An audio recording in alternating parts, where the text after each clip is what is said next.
You're not in a dark season. I need you to understand that before we go any further. Because that phrase, dark season, is doing something very sneaky to your perception of what's actually happening. A season implies a calendar. It implies the darkness has a schedule that somewhere in the administrative offices of your suffering, someone already filed the paperwork for spring. You've been telling yourself it's a season because the alternative, that this is just who things are now, that this is the new geography, is a thought you can't quite sit with yet. So let me tell you what I actually see when I look at you. Not someone in a dark season, someone in a forge. And no, that's not a motivational reframe I'm offering you. A motivational reframe would tell you the fire was always meant to strengthen you, that the universe had a plan. That suffering is secretly a gift if you tilt your head at the right angle. That's not what I'm saying. I'm saying the fire is real. The heat is real. The thing it's doing to your structure, to the composition of whatever you were before you walked into it, is real. And the result of that process is not inspiration. It's metallurgy. You don't come out the same material. Softer and grateful, you come out something the fire no longer has a use for. The problem isn't your dark years. The problem is how thoroughly you've been taught to apologize for them, to speed through them, to treat the evidence of surviving catastrophe as something mildly embarrassing that you'll be able to stop mentioning once the good part starts. You've learned to see the forge as the exception. I'm about to tell you it's the education. And you are, whether you know it yet or not, very close to graduation. Let me be precise about what happened to you. Not the event itself. You know the event, the job that ended without ceremony, or the business you built across years that simply stopped, or the body that stopped cooperating, or the relationship that had the decency to end badly so at least there was something definitive to point to. Those are the facts. What I want to describe is what happened to the inside of you when the facts arrived. Something reorganized. Not broke. Reorganized. There's a difference, and the fact that you can't currently feel the difference is not evidence that there isn't one. What happened is that the story you'd been telling about yourself, the one with a trajectory, with momentum, with a version of the future that made sense of all the sacrifice, that story lost its main character. And the absence of a coherent future self is not the same as despair. It's closer to vertigo. The ground is still there. You just can't see it clearly enough to step with confidence. Here's where it gets specific. You know what I've noticed? No. Actually, let me put it differently. The human mind, when it loses its trajectory, does something I find genuinely fascinating. It constructs an audit. It goes back through every decision you made that might have led to this point and applies a kind of retroactive accountancy, assigning blame with remarkable thoroughness. You became the CEO of a company whose only product is the detailed reconstruction of your own failures.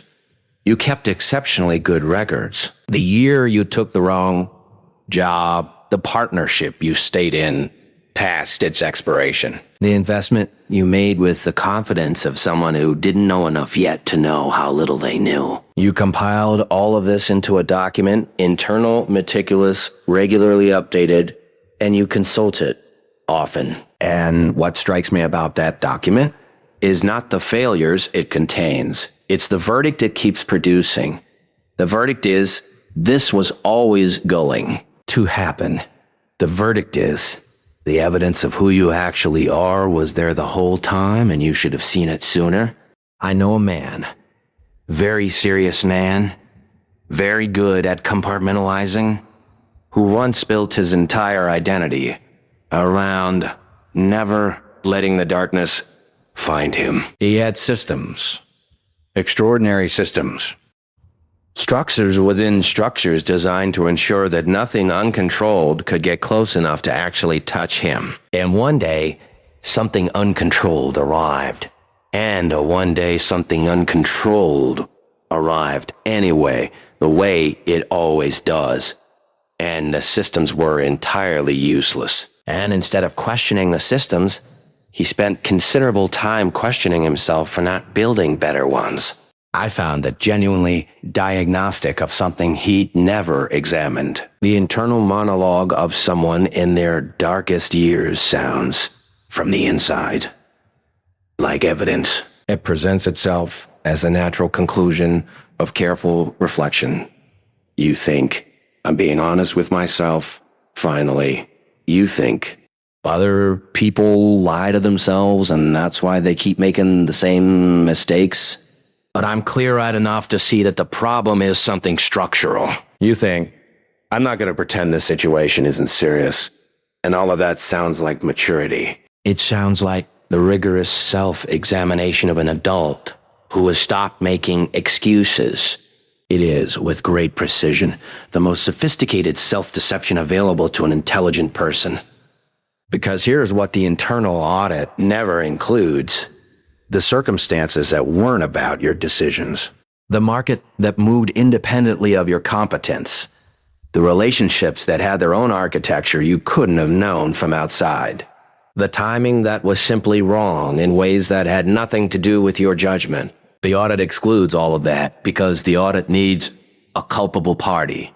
It needs someone to hold responsible. And you are the only suspect willing to show up for the interrogation.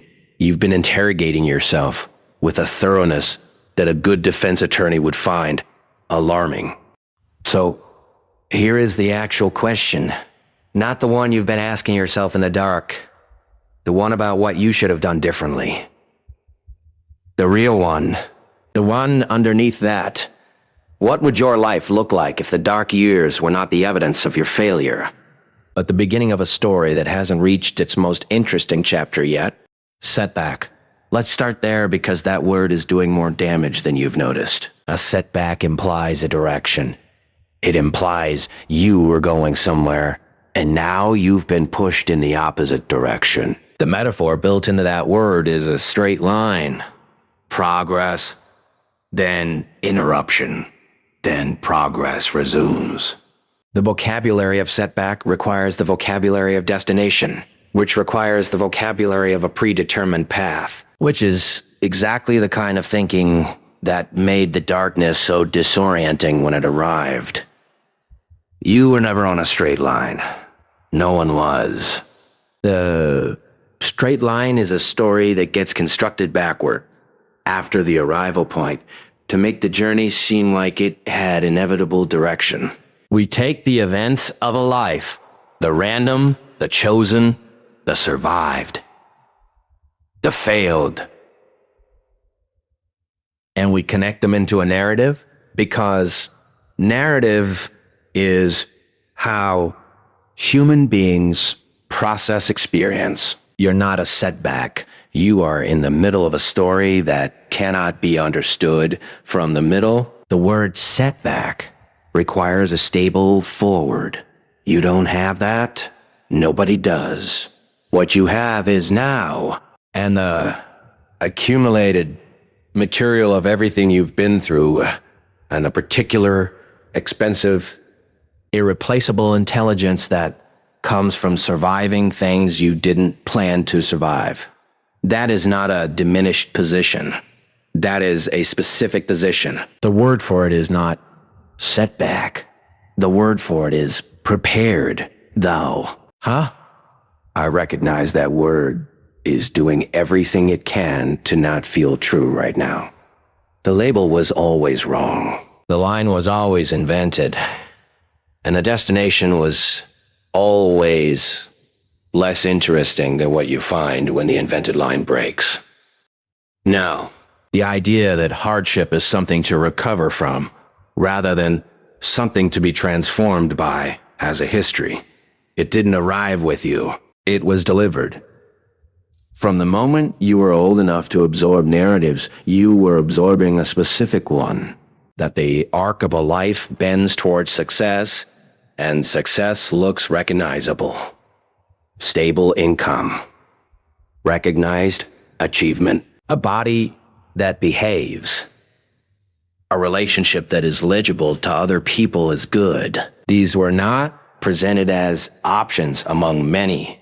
They were presented as the terms of the contract. And embedded in those terms was a particular understanding of failure. That it is temporary, that it is circumstantial, that it is the gap between where you are and where you should be, and that the gap should be closed as quickly and quietly as possible. This understanding was useful to the institutions that delivered it. An employee who believes failure is temporary is easier to manage than an employee who has stopped caring about the institution's definition of success. A citizen who believes dark years are an aberration is easier to govern than one who has learned in the forge that the system they were participating in does not actually function the way it was described. The discomfort of your dark years has been used historically and structurally to make you more cooperative with arrangements that did not require your well-being to function. I'm not being conspiratorial. I'm being precise. The systems around you were built for legibility and compliance, and people who have survived catastrophe become often significantly less legible and compliant. Not because they became difficult, because they became calibrated to reality. And reality and the official story about reality are not the same document. There are people in your life, you know exactly who they are, who have treated your dark years as a kind of extended awkwardness, something that should be managed carefully and included soon. They ask how you're doing with the tone of someone asking whether the plumbing situation has been resolved. They offer advice that is really just pressure. Isn't it time you moved on? Have you tried this? Have you considered that? They frame their discomfort as concern so efficiently they may have even convinced themselves. Examine them. Not with resentment. Resentment is expensive, and I'm not suggesting you waste it here. With curiosity. What does their discomfort with your darkness reveal about them? It reveals, almost always, that they are still fully invested in the official story. The straight line. The contract with its legible terms. Your failure to recover quickly is not merely an inconvenience to them. It is a kind of evidence they don't want to have to process. Because if your dark years are not simply a personal failing, if they're not just the result of decisions you made badly and could have made better, if the darkness is actually a structural feature of lives lived honestly in a world that guarantees nothing, then that applies to them too. Your refusal to disappear into the bright again raises a question they are not prepared to ask about their own arrangement. There is something quietly extraordinary about a man, deeply principled, very committed to his version of order, who responds to chaos not by examining the assumptions that produced his rigidity, but by working harder at the rigidity. I've observed that tendency in people. The more the world resists the structure they insist upon, the more convinced they become that the problem is insufficient enforcement. The thought that the structure itself might be the problem is the one thought the system won't generate. I find that endearing in the way that you find certain very serious children endearing. The people who need you to recover quickly are revealing their own fear of the darkness. Your patience with it is to them a provocation. Here is what the dark years actually produce. When you stop performing gratitude for them and start taking inventory, calibration, not in the abstract sense, in the operating sense. A person who has lost something important knows, with a precision that comfortable people don't have access to, what actually matters. You've been through the process, involuntary and unwanted, of discovering which of the things you thought were load-bearing actually weren't. The job that felt essential. The approval of certain people that felt necessary. The version of yourself that required a specific set of conditions to maintain. All of those turned out to be optional. Not pleasant to lose. Optional. And knowing what's optional gives you a clarity of action that people who've never been stripped of their optionals simply don't carry. Immunity. The thing you survive stops being the thing you fear. This is not a psychological platitude. It's a mechanical fact about how fear operates. Fear is anticipatory. It runs on uncertainty, on the gap between this might happen and I don't know if I could survive it. Your dark years collapse that gap. You discovered, through experience rather than theory, what you are actually capable of enduring. That discovery is not transferable through inspiration or encouragement. It can only be learned by going through. And you went through authenticity of purpose. People who have never lost anything substantial can afford to pursue things for shallow reasons, status, approval. The confirmation that the original trajectory was correct. After a serious darkness, those reasons don't generate the energy required. What survives is only what you actually want, not what you are supposed to want, not what the contract specified. What you, stripped of performance and pretense by circumstances that didn't care about either, actually want to do with the time you have left. That is not a consolation prize. That is the only kind of purpose that endures. The dark years didn't take from you. They charged you. There is a version of this that goes wrong, and I'm going to name it because accuracy requires it. Some people emerge from their dark years harder in a wrong direction. Rigid, defended, committed to never allowing anything to cost them that much again. They survive the forge and then immediately start building walls to ensure they never re-enter it. They mistake the scar for armor. The self that emerges from the compression becomes not a more refined version of the original, but a more defended one. Quieter, smaller, quieter, smaller. Careful in a way that is actually just fear under a more presentable name. That version of survival is survivable, but it is not the version we're discussing. The version that produces what I'd loosely call a comeback. And I use that word reluctantly because it implies you're returning to something, when what actually happens is that you arrive somewhere new. That version requires a specific willingness. The willingness to let the compression have done what it actually did, rather than what you wished it had done, or what would have been less expensive. To look at who you are on the other side of the darkness, and not immediately start trying to make them resemble who you were before. To resist the enormous temptation to rebuild the life you lost, instead of building a life that corresponds to who the forge made you. A knife that has been through fire is not the same, no. If you, using it as if it is will, cut you. The question is not how to return to the life the knife was made for. The question is what the knife can do now.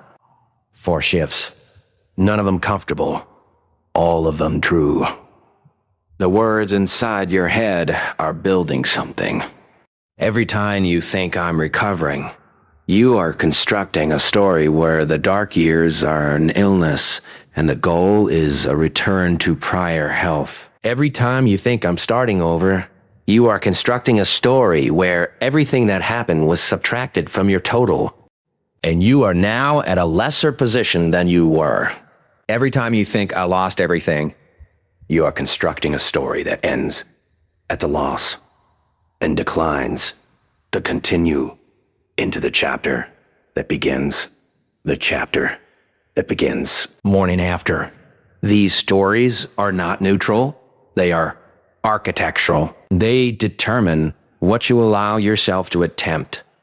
They determine what you believe you deserve to receive. They determine whether you present yourself to the world as someone who survived something and became more specific, or as someone who is apologizing for having been through something and would very much like to be considered anyway.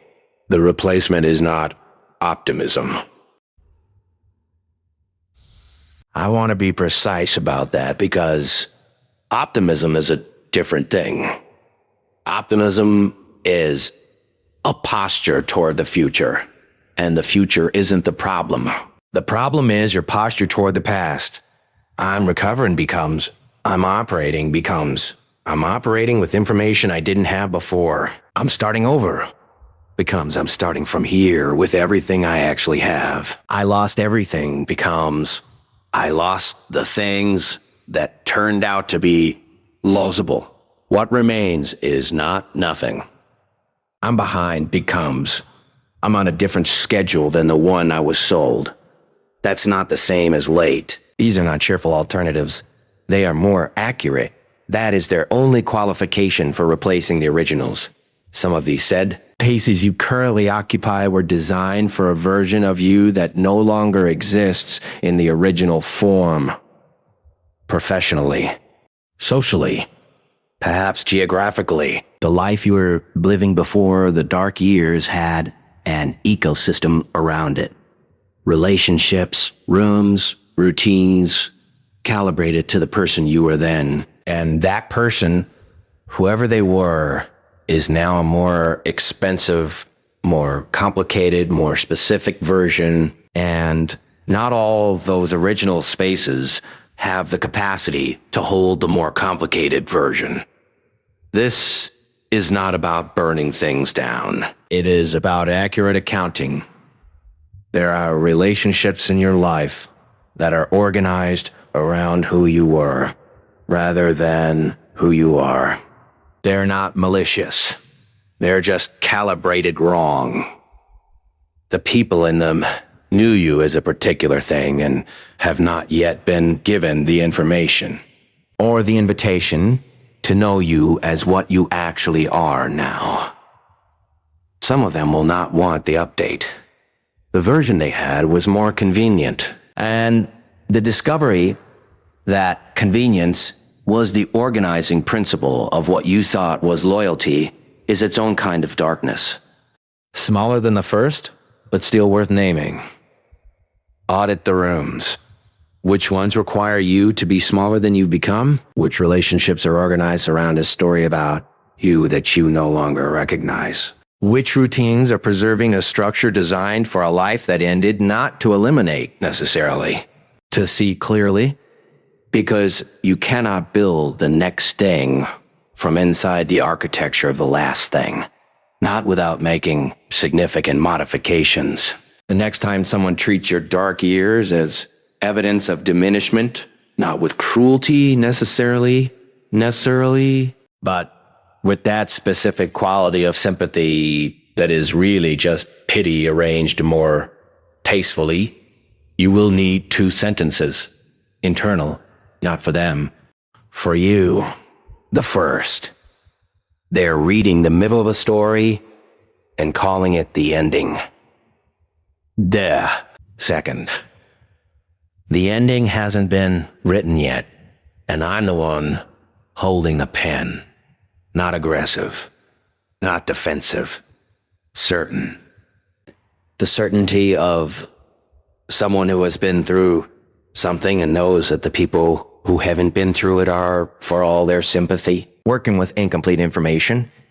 You are not obligated to bring them up to speed. You are not obligated to convince them. You are only obligated to not let their incomplete reading determine your pace. Here is the posture I want to describe. Here is the posture I want to describe, because it is distinct from anything you might be tempted to call resilience or grit or any of the other packaging the self-help industry puts on what is actually a much simpler thing. The posture is this. You stop treating the dark years as something that happened to you and start treating them as something that is part of you. Not proudly, not performatively, not in the way that people post about their suffering to signal strength. In the quiet, unglamorous, entirely private way that a person integrates an experience and stops needing the experience to be other than it was. It happened. It cost what it cost. It did what it did. The person who came out of it is not who you would have chosen to become necessarily, but they are specific and real and more capable of certain things than the person who went in. That's not a silver lining. It's just an accurate inventory. The ownership statement is not "I'm grateful for the dark years." Nobody credible is grateful for their dark years. The ownership statement is, the dark years are mine. They're in me. They inform everything. And I'm done apologizing for having survived them. The comeback isn't a return. It's a first arrival. And the difference between someone who makes it and someone who doesn't is not talent, not timing, not luck, though all of those matter. The difference is whether they stopped waiting for permission, wrote their own history to begin. Stop waiting. Here is the pattern, larger than everything I've said today. The world you're handed, the world with the contract and the trajectory and the legible terms, that world is organized around predictability. Around the idea that if you follow the correct sequence, you will arrive at the correct result. Study, then employ. Invest, then accumulate. Perform, then be recognized. The sequence has a logic, and the logic has a comfort, and the comfort has a cost. It makes you utterly unprepared for the reality that the sequence is not a guarantee. It was never a guarantee. A sequence was always a probability, and probability always contains the other outcomes, the ones that happen to the people who did everything right. You did not fail the sequence. You survived the sequence, revealing itself as what it always was. That is a different thing. The people who emerge from their dark years as something genuinely formidable, not impressive, not inspiring, formidable. They share one thing. It is not positivity. It is not a particular strategy or system or morning routine. It is the specific willingness to let the experience have been real. To not spend the energy that should be funding the next chapter on the exhausting project of re-narrating the last one. They don't need the dark years to have been necessary. They don't need them to have been a lesson. They don't even need them to have been a lesson. They don't even need them to have been survivable. They are simply willing to acknowledge that they survived them and to proceed from that fact without the additional overhead of shame. Shame about your dark years is expensive. It consumes the same resources that would otherwise be available for what comes next. Every unit of energy you spend wondering whether you deserved what happened, whether you could have avoided it, whether it reflects something fundamental and damning about who you are. That energy is not available for the construction of the thing that comes after, and the thing that comes after is the only part of this conversation that actually matters. What comes after is not a comeback. I said that earlier, and I'll say it again more precisely. A comeback implies the destination is behind you. What comes after is a beginning. An actual beginning, not the kind you had when you were younger, and optimism was a structural feature of how you understood the world. This kind of beginning comes with an education, with calibration, with the knowledge, paid for in full, of what you are actually capable of surviving. That is not nothing. That is, in fact, most of what the ambitious and energetic younger version of you would have paid anything to have. You paid for it, in full. In the only currency the Forge accepts. And what you have on the other side of that payment is not a diminished life waiting to be rebuilt. It is a specific, forged, precisely calibrated instrument that most comfortable people never develop the conditions to become. The darkness was not the story. It was what made you capable of telling one.